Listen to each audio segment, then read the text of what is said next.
ગણેશાય નમઃ. સ્વાગત છે મિત્રો આપણી યુટ્યુબ ચેનલ સત્સંગ દર્શનમાં. શ્રી ગણેશાય નમઃ. આજના વિડીયોમાં આપણે શ્રાવણ મહિનાના સોમવારે શિવલિંગ ઉપર ચડાવવામાં આવતી શિવ મુષ્ટિ એટલે શું તેના વિશે જાણીશું. શિવ પુરાણ અનુસાર શ્રાવણ મહિનાના દરેક સોમવારે શિવલિંગને શિવ મુષ્ટિ અર્પિત કરવામાં આવે છે. શિવ મુષ્ટિ દ્વારા જીવનમાં દરેક મુશ્કેલીઓમાંથી મુક્તિ મળશે. શ્રાવણ મહિનામાં ભગવાન શિવને શિવ મુષ્ટિ અર્પણ કરવી ખૂબ જ શુભ માનવામાં આવે છે. ખાસ કરીને શ્રાવણ મહિનાના સોમવારના દિવસે શિવ મુષ્ટિ અવશ્ય અર્પણ કરવી જોઈએ. શિવલિંગ ઉપર જુદી જુદી વસ્તુઓનો અભિષેક કરવાથી કે તે વસ્તુઓ ચડાવવાથી કયા લાભ મળે છે તે આપણે આગળના વિડીયોમાં જાણ્યું. શિવ મુષ્ટિ વિશે બહુ ઓછા લોકો જાણે છે, પરંતુ ભગવાન શિવને પ્રસન્ન કરવાનો આ સૌથી સરળ અને નિશ્ચિત ઉપાય માનવામાં આવે છે. શાસ્ત્રો અનુસાર ભગવાન શિવને શિવ મુષ્ટિ અર્પણ કરવાથી તે જલ્દી પ્રસન્ન થઈ જાય છે, જેના કારણે વ્યક્તિના તમામ દુઃખો નાશ પામે છે. શ્રાવણ મહિનાના દરેક સોમવારે શિવલિંગ ઉપર વિશેષ વસ્તુઓ ચડાવવામાં આવે છે, જેને શિવ મુષ્ટિ કહેવામાં આવે છે.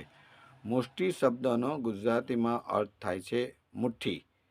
શિવને મુઠ્ઠી અર્પણ કરવાથી અત્યંત પ્રસન્ન થાય છે. મુખ્યત્વે શિવ મુષ્ટિમાં 5 પ્રકારના અનાજ હોય છે, જે શિવલિંગને શ્રાવણ મહિનાના દર સોમવારે ચડાવવામાં આવે છે. દરેક સોમવારે અલગ અલગ અનાજ મુઠ્ઠી ભરીને શિવલિંગ ઉપર ચડાવવામાં આવે છે. તો કયા સોમવારે શું ચડાવવું જોઈએ તે જાણીએ. શ્રાવણ મહિનાના પહેલા સોમવારે શિવલિંગ પર મુઠ્ઠીભર કાચા ચોખા અર્પણ કરવામાં આવે છે. ચોખાના દાણા તૂટેલા ન હોય તેનું ધ્યાન રાખવું. બીજા સોમવારે શિવલિંગ પર મુઠ્ઠીભર સફેદ તલ અર્પિત કરવામાં આવે છે. ત્રીજા સોમવારે મુઠ્ઠીભર લીલા આખા મગ ચડાવવામાં આવે છે. ચોથા સોમવારે મુઠ્ઠીભર જવ અર્પણ કરવામાં આવે છે. પાંચમા સોમવારે મુઠ્ઠીભર ચણાની દાળ અર્પણ કરવામાં આવે છે. શિવના પ્રિય માસ એવા શ્રાવણ મહિનામાં મુઠ્ઠીભર અક્ષત અથવા તો ચોખા અર્પણ કરવું પણ ખૂબ જ શુભ છે. તેનાથી આર્થિક લાભ થાય છે અને પૈસા સંબંધિત સમસ્યાઓ પણ દૂર થાય છે. એવું માનવામાં આવે છે કે શ્રાવણ મહિનામાં ભગવાન શિવને મુઠ્ઠીભર તલ અર્પિત કરવાથી ઘરમાં ક્લેશ અને પરેશાનીઓનો અંત આવે છે. આ સાથે માનસિક અને શારીરિક સમસ્યાઓ પણ દૂર થાય છે. શિવલિંગ ઉપર મુઠ્ઠીભર લીલા મગ અર્પણ કરવાથી તમારા જીવનમાં અટકેલા વિકાસ દૂર થશે અને જીવનમાં સફળતાનો માર્ગ ખુલશે અને સમૃદ્ધિ મળશે.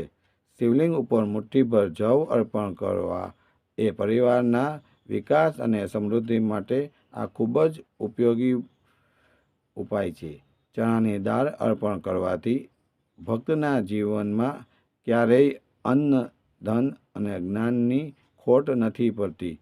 શ્રાવણ મહિનામાં સોમવારે શિવ મુષ્ટિ અર્પણ કરવાથી જીવનમાં સુખ, શાંતિ અને સમૃદ્ધિ આવે છે.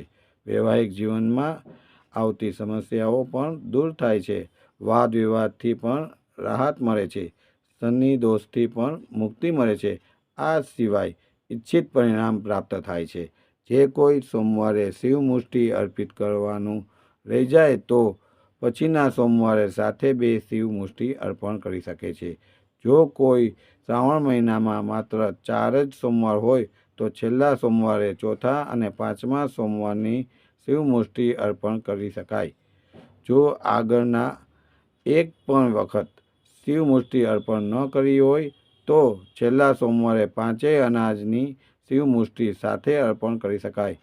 સામાન્ય રીતે આગળ જણાવ્યા મુજબ 5 અનાજ દ્વારા શિવ મુષ્ટિ ચડાવાય છે, પરંતુ આ સિવાય વિશેષ ઉપાય માટે ઘઉં અને કાળા તલની પણ શિવ મુષ્ટિ ચડાવી શકાય છે. શિવલિંગ ઉપર મુઠ્ઠીભર ઘઉં અર્પિત કરવાથી જીવનની તમામ પરેશાનીઓનો અંત આવે છે. તેનાથી લગ્ન થવામાં ઊભા થતા દરેક અવરોધો દૂર થઈ જાય છે અને સુખી દાંપત્ય જીવનમાં આશીર્વાદ મળે છે. શનિદેવ સિવાય ભગવાન શિવને કાળા તલ ખૂબ જ પ્રિય છે. તેથી શ્રાવણ મહિનામાં મુઠ્ઠીભર કાળા તલ ચડાવવાથી માનસિક, શારીરિક અને આર્થિક સમસ્યાઓથી પણ રાહત મળે છે. ભગવાન શિવ સૌની મનોકામના પૂર્ણ કરે. ઓમ નમઃ શિવાય. આજનો આ વિડીયો આપને કેવો લાગ્યો તે કોમેન્ટમાં જરૂરથી જણાવજો. અમારા આ વિડીયોને લાઈક કરો, શેર કરો અને અમારી આ ચેનલને સબસ્ક્રાઈબ કરો, જેથી આપને આવા જ ઉપયોગી વિડીયો જોવા મળે. નવા વિષયના વિડીયો સાથે ફરી મળીશું. ધન્યવાદ. મહાદેવ હર.